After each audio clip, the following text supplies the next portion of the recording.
Whether or not we're aware of it, relationships affect our lives in profound ways. Did you know that harmful relationships can be just as bad for our health as smoking cigarettes?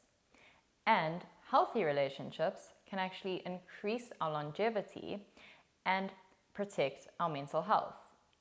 So it's really in our best interests to take a long, hard look at our relationships and ask ourselves just how healthy they really are. In this video, I'm going to give you 4 signs that can help you figure out if you're in a healthy relationship. If you're just tuning into my channel for the first time, welcome. I'm Kirsty and I'm the founder of Growth Seekers Club. I post content weekly on personal growth and development topics. So if this is something that interests you, please give this video a like and subscribe to my channel.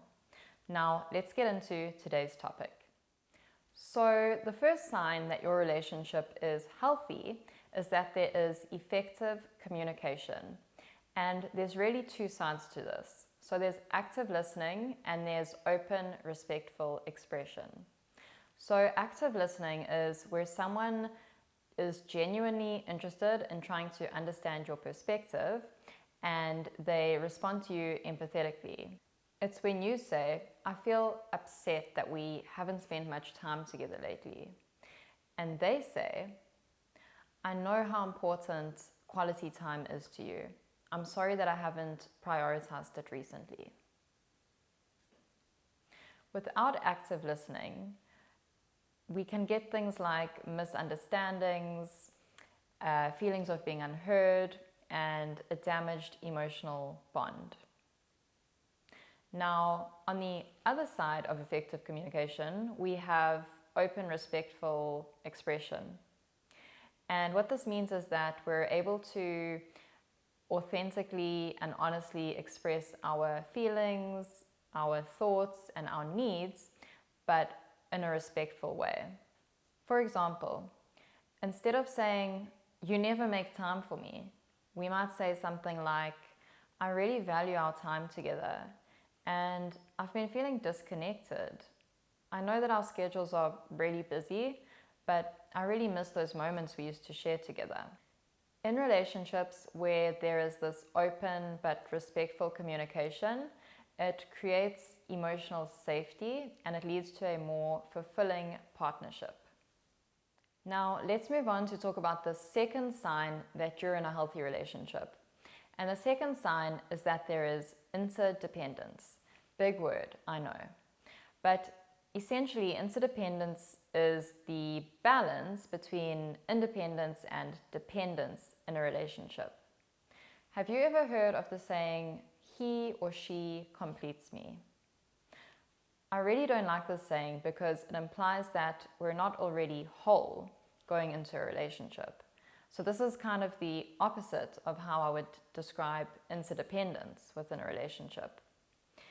And so in an interdependent relationship, you will be allowed and encouraged to be your own person while also being fully supported and cherished within the relationship. So your partner might do things like encourage you to see the other important people in your life, encourage you to pursue your own interests, hobbies, and goals. They will also give you space and respect your boundaries, and they will offer you emotional support without going above and beyond and trying to solve all of your problems for you.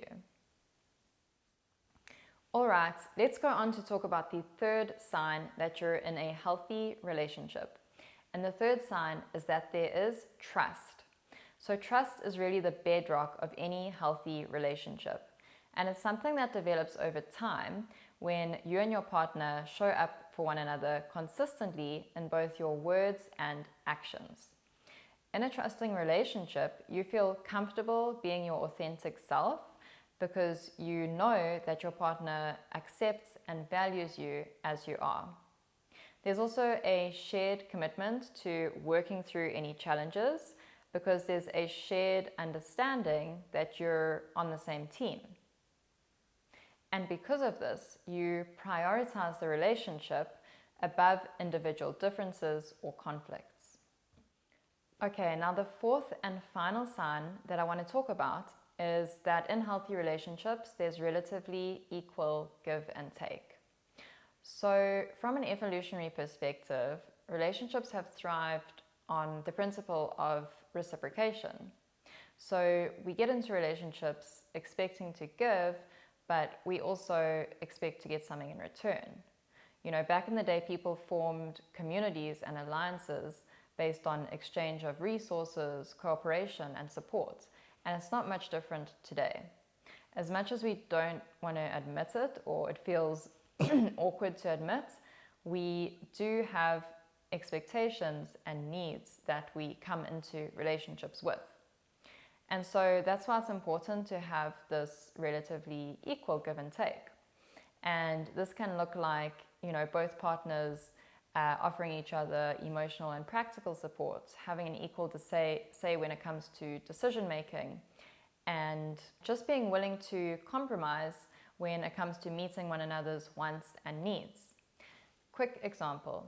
Let's say you're someone who really appreciates words of affirmation that makes you feel loved, but your partner doesn't recognize this.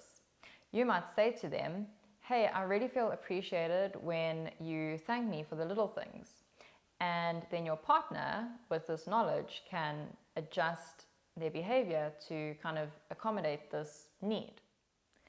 So this covers the 4 signs of a healthy relationship that I wanted to share with you today. If you found this video helpful, please give it a like and subscribe to my channel. Next week, I'll be talking about attachment styles and how you can go from an insecure to a secure attachment style. So stay tuned. I've put a bunch of links in the description, and you'll find a lot of free resources there. So there is my free attachment styles quiz. There's also a communication guide, and you can book a free discovery call with me if you're interested in relationship coaching or counseling. So thanks again for watching, and I will see you next week.